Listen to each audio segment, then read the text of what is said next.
Man, we've waited a while to try and get quality opponents other than our conference opponents into Liberty Arena, and tonight was a culmination of a 3-year series that, and I know how hard that back-to-back is, where I felt like we had a little bit of an advantage because we had a little more rest. But our guys, they played with a spirit that was infectious, and obviously Caden and Brett had great shooting nights, but I felt like the connectivity that our group displayed was reflective, really, of who we've been as a program, who we want to be, and obviously getting a chance to represent Liberty is a privilege, and I think our guys, they showed that in their effort this evening. Questions? Coach, just 3 games into the season, obviously you had the 2 scrimmages, but you have a lot of new faces to go along with that.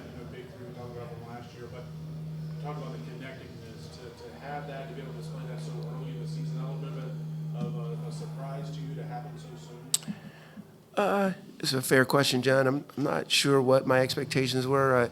Again, Colin, Caden, and Zach are special players, and we've gotten guys that have really, like Brett Decker's he's been on another level. But we kind of felt like that might come this season, and then JJ Harper is.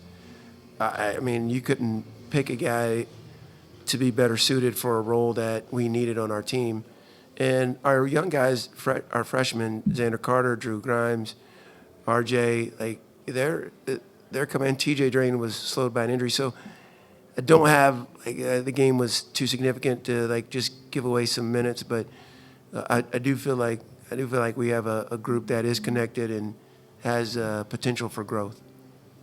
Brett, you said you think that you had an idea he was going to be able to do something like this year. Does that come from what you saw from him last year? Was it some more off-season improvement? Where does that idea come from? Yeah, I mean, Brett's. I saw it in high school. To be honest with you, like he's got a special ability to score the ball, but we play both ends of the floor, and he's had a deeper commitment to the defensive end. And like you gotta kind of decide when you're matching up with us, like who are you going to put your better defenders on, and so him being able to play with Colin, Caden, and Zach at the same time, and JJ, that it's a lineup that is a little unconventional, but yeah. And to Brett's credit, he's really put in the work. And what I'm most proud of Brett for is like he didn't hurry out of here when he didn't get the minutes that he wanted. I mean, he's playing behind Javon Moffmer and Talon Peter, along with 2 really good all-league guards. So he stayed the course, and we're benefiting from that. Thanks, Bryson. Coach, it feels like this team's playing at a faster tempo this year compared to last year. What was the reason for the scheme change? Just because of the different players you have, or did you feel like it was time to speed up the pace coming into the season? Sorry, I didn't get your name. No, TJ. TJ. Virginia Talk Radio. Okay. TJ, we're smaller. Like last year, we started Owen Aquino, and we put Talon Peter in the game sometimes, and we were smaller and faster, and kind of upped our tempo a little bit. So like we got to do something to take advantage of the size disadvantage that we experience on the defensive end, and like we have multiple break starters in Zach, Colin, Caden, Brett, even JJ. So I just think they've kind of looked to attack a little earlier, and it's helped us on occasion. Different kind of early starting games early. It seems like this team has had a pinch. I know it's 3 games in, but just being able to be firing right out of the gate. Is that similar, the fact that it's size-based, or is it just their focus? No, I mean, Eddie, that'll change. Like you can't. I mean, we're making shots early, so get a little separation. But I mean, I do love the fact that our guys are focused and see the scoreboard as 0-0. But you can't ever predict how your team's going to start. Talk about sacrificial all the time. Zach Cleveland kind of seems to be the poster child of this team.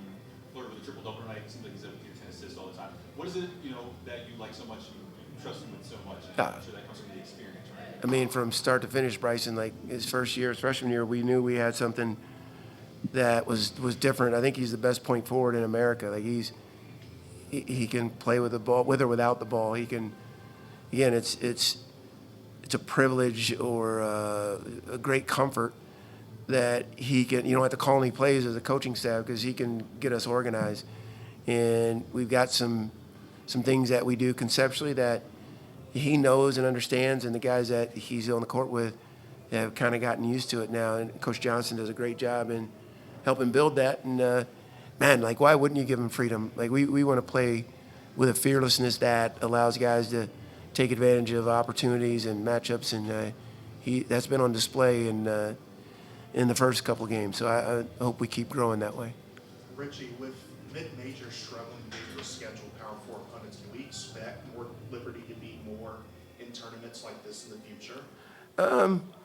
TJ, unfortunately, that's beyond our control. Like, there's got to be another dance partner or two. We certainly have been pursuing it, and most fans don't know how hard it is to schedule when you're at the mid-major level and you play in a conference that, you might, if you drop a game or two, might fall to a quad 2 or quad 3. So most of their conference officials are telling them, hey, schedule quad 1s or quad 4s, and it's really hard to be a quad 1. Some of it is obviously the way you perform, but some of it is the schedule that you get, and again, we don't control that. But we certainly want to play. It just prepares you for league.